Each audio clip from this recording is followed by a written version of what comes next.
오늘은 제가 가정생활의 원리에 대해서 여러분과 말씀을 좀 나누도록 하겠습니다. 여러분, 생각하고 생각하십시오. 또 생각하십시오. 절대 목사님이 해주는 말 100% 믿지 마십시오. 말씀이 그러한지 살펴보십시오. 아무리 유력한 조력자라든가 아무리 유명한 저명인사가 얘기한다 할지라도, 어떤 학자가 얘기한다 할지라도 이것이 하나님의 말씀인가 하여 스스로 생각하고 스스로 판단하지, 함부로 동의하거나 동조하거나 판단하는 자리에 절대 가지 마시기 바랍니다. 판단은 내가 하는 것이 아닙니다. 내 안에 있는 말씀이 하는 것이고 성령께서 하시는 것이고 주님께서 심판하시는 것입니다. 우리는 판단할 필요 없습니다. 잴 필요도 없습니다.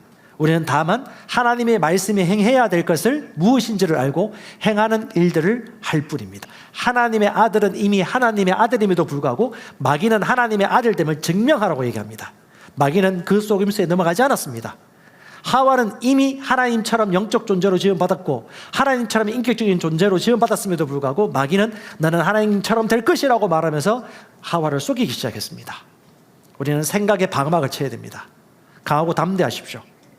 생각하고 또 생각하시고 우리 안에 있는 양심과 성령의 인도를 믿으십시오. 할렐루야. 첫 번째 주제, 여러분 꼭 생각하시기 바랍니다. 생각 없이 받거나 동의하지 마십시오. 어떤 소리, 어떤 의견, 어떤 소문보다 더 중요한 것은 하나님이 말하고 있는 바와 내 안에 있는 양심과 성령의 음성입니다. 성급하게 판단하거나 성급하게 편견을 가지고 성급하게 동조하지 마십시오. 제가 아무 말도 하지 않았다고요? 분별하셔야 됩니다. 항상 모든 분야에서. 인생을 많이 살아가거나 하나님의 지혜를 많이 가진 사람들은 절대 섣부르게 판단하거나 선입견을 가지고 재판하지 않습니다. 성경에서 계속 그렇게 얘기합니다. 뭐라 말입니까? 고린도전서 4장 5절에 때가 이르기 전 곧 주께서 오시기까지 아무것도 판단하지 말아라. 주가 오시기까지 아무것도 함부로 판단하지 말아라. 주가 오시기까지 함부로 판단하고 마음에 그립게 하거나 불편해 여기지 말아라. 어떤 사람에 대해서 마음에 불편한 것이 있으면 빨리 라이트를 켜시기 바랍니다. 판단하지 말아라. 어둠에 감추는 것이 드러나고 마음의 뜻을 나타내시리니 그때 각 사람에게 하나님으로부터 판결이 있고 칭찬이 있으리라. 사도 바울이 말하는 바가 사람이 나에 대해 판단하고 편견을 가지고 분별하고 뭐라고 얘기하는 것은 난 신경 안 쓰겠다. 나도 나를 판단하지 않는다. 나는 오직 하나님과 하나님의 말씀에 따라 나는 판단받겠다라는 이 자세, 이 태도는 아주 중요합니다. 너무 사람들의 이야기, 주변의 이야기로 말미암아서 구석에 들어가거나 문 닫지 마십시오. 문을 여십시오. 자, 건강한 단체나 건강한 교회에 대한 건강한 모습과 태도를 잠시 좀 나누도록 하겠습니다. 저는 믿음의 말씀사 만나고 난 이후에 내가 옳다고 여겨졌던 건 너무 새로운 것이 있다는 것을 그때 알고 겸손하기 시작했습니다. 여러분, 대부분 사람들이 내가 믿고 옳다고 생각하는 것이 옳다고 믿는 경향이 있어요. 그걸 내려놓지 않으면 성장할 수 없습니다. 첫 번째는요, 지도자의 가르침과 말씀을 반드시 확인하고 살펴보십시오. 연구하십시오. 이것이 하나님의 말씀이 그런가? 말씀에서 나온 것인가? 예수님은 이것에 대해서 이렇게 얘기했나? 라고 스스로 연구하고 생각하십시오. 두 번째는요, 한 사람의 말만을 듣지 말고 판단하지 마십시오. 절대적으로 사건 당사자의 두 사람 이야기, 어떤 사람에서 좋은 이야기 들리나 받으세요. 할 수 있거든. 좋은 생각을, 빌립보서 4장 8절 말씀처럼 좋은 것 생각하시고 좋은 칭찬을 생각하시고 존경하고 배울 것들 생각하십시오. 근데 좋지 않은 이야기가 들려요. 그럼 일단 스탑 시키시고 그것이 그러한가 하여 면밀히 검토하고 살피는 시간을 가지시기 바랍니다. 세 번째는요, 하나님과 영의 음성에 귀를 열어주십시오. 네 번째요, 스스로 생각하고 분석하며 사십시오. 다시 말합니다. 그분의 영은 진리의 영입니다. 진리는 알라고 주신 것입니다. 우리가 영 안에서 하나님을 경외하고 살면요, 우리 양심은 살아 움직입니다. 영은 영의 음성을 들어요. 여러분 꼭 기억하시고 분별할 수 있기를 바랍니다. 그래서 여러분 얘기합니다. 절대 함부로 판단하지 마십시오. 사랑으로 조언하고 진짜 사랑해서 애정어린 조언을 하는 사람들은 구분이 되어요. 근데 그것 없이 그냥 교회를 디스하기 위하여, 로마서 14장 3절에도 이렇게 얘기합니다. 무엇이든 먹는 사람은 절제하는 사람을 업신여기지 말아라. 저마다 업신여깁니다. 절제하는 사람은 무엇이든 먹는 사람 판단하지 말아라. 저마다 판단합니다. 이 사람도 저 사람을 이해 못하고 이 사람도 저 사람을 이해를 못해요. 옳고 그른 문제가 아닌 경우가 대부분입니다.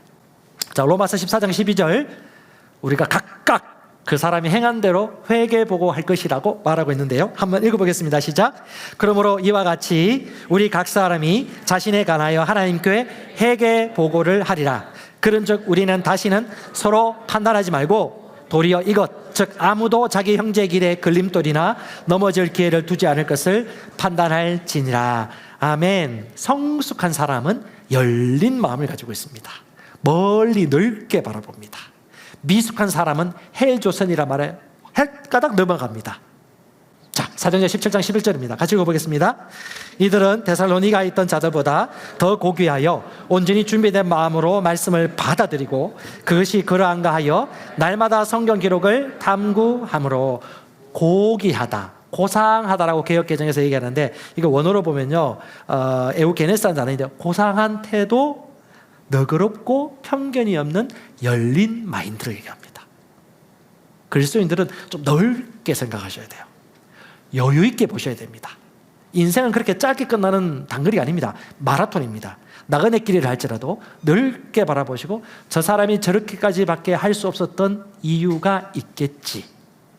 아, 지금 이런 상황이지만 그 사람의 미래가 이렇게 될 것을 나는 믿을 거야. 그래서 여러분, 기적은 가정에서부터 일어나요. 자, 이제 결혼 생활에 대해서 좀 나누겠습니다. 남편과 아내의 역할입니다. 자, 에베소서 5장 21절부터 32절까지 내용인데, 제가 31절 내용은 보통 결혼식에서 주례로 제가 말씀을 좀 나누는 아주 중요한 원리인데, 이거는 나중에 기회 되면 나누도록 하겠고요. 오늘 그 이외의 말씀을 좀 나누도록 하겠습니다. 먼저 기초를 좀 닦도록 하겠습니다. 가장 먼저 에베소서에서 말하고 있는 성령 충만과 더불어서 이후에 바로 성령 충만한 자들이 살아가는 삶에 대해서 말합니다. 그게 바로 결혼 생활이 하나입니다. 자, 같이 한번 읽어볼까요? 기초입니다. 기초, 기본입니다. 펀디멘탈입니다. 시작. 글소를 경외함으로, 예, 그리스도를 경외하는 여러분들이 믿는 자들 얘기하는 겁니다. 믿는 자, 그리스도를 경외함으로 서로 복종하라. 서로 간에 각각 순복하고 복종하라. 자, 이것을 기억하십시오. 이걸 잘 모르고 22절 이하부터 들은 사람들은 아내는 남편에게 복종해라 했단 말이야, 죽게 하듯 해라 했단 말이지 라고 말하는 분들은 말씀을 모르는 거예요.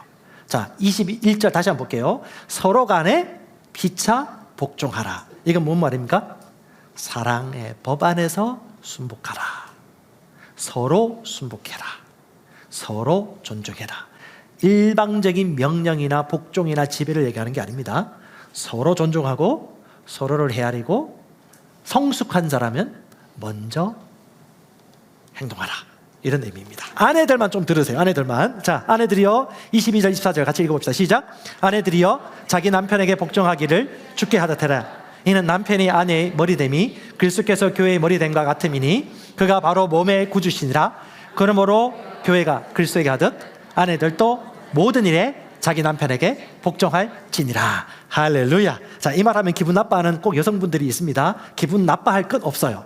기분 나쁘면 왜 기분 나쁜지를 생각하고 하나님이 기분 나쁘라고 이런 말씀 주실 분인가요? 하나님의 사랑하심을 의심하지 마십시오.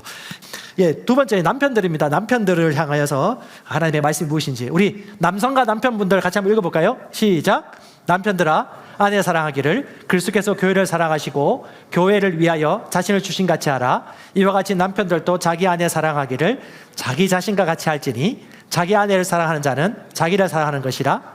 누구든지 언제나 자기 육체를 미워하지 않고 오직 양육하여 보호하기를 그리스도께서 교회에게 함과 같이 하나니. 자, 예수님은 교회의 목자입니다. 자, 목자는 양을 돌보고 보살펴 주는 것입니다. 자, 아무리 여성분이 나보다 덩치가 크고 힘이 있다 하더라도 그분도 역시 나의 보호를 받는 양이라는 걸 믿으십시오. 그리고 보호해 주십시오. 자, 마지막으로요, 에베소서 5장 32절 말씀 같이 한번 읽어볼까요? 시작. 이 비밀이 크도다. 나는 그리스도와 교회에 대하여 말하노라. 한 번 더 읽어봅시다. 시작. 이 비밀이 크도다. 나는 그리스도와 교회에 대하여 말하노라. 여러분 이해 가십니까? 지금 방금 제가 교회에 대해서 얘기한 겁니다. 제가 방금 가정에 대해서 얘기한 겁니다. 예수님과 교회에 대해 말한 겁니다. 비밀이에요. 눈이 있는 자는 볼 것이고 귀가 있는 자는 들으십시오. 이것은 주님이 이미 펼쳐놓으신 표대이고 마땅한 우리의 삶의 옷입니다. 이걸 입으십시오. 다시 말합니다. 하나님을 경외하는 자는 서로 사랑합니다.